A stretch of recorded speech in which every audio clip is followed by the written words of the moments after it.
appilikeeshina namoota bilbila ofirraa qabu appilikeeshinii kana.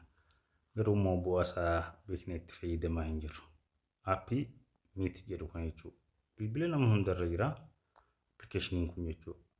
Faayidaan appilikeeshina kanaa egaa kominikeeshina waliin haasa'uudhaaf namoota garaagaraa guruppii ta'anii waliin haasa'uudhaaf akkasuma bu'aan isaa irra guddaan ammaas biyya neetworkiin itti dadhabaate keessatti faast ta'ee namaan akka waliin haasa'uu dandeenyu godha. Kanaafuu itti fayyadamaa.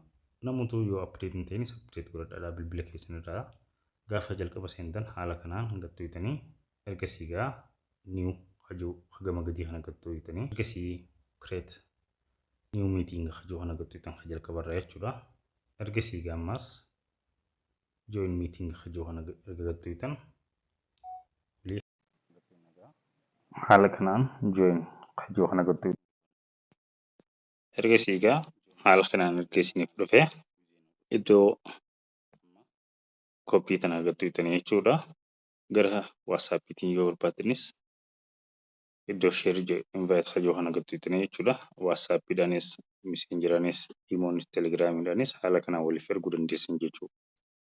Kanaafuu gaa appilikeeshinii kun hedduu bareedaadha.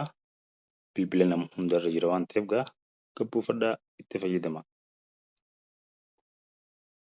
Namni isinis gaafa tokko join godhee tokko liinkuma isin ergitaniif tana dhaqee ergasii imeela isa gaafata imeela isaa sana ergee itti naqee ask join kajuu gochuu kaasa daayirektidha isin waliin guruppii taatanii fayyadamuu dandeessan.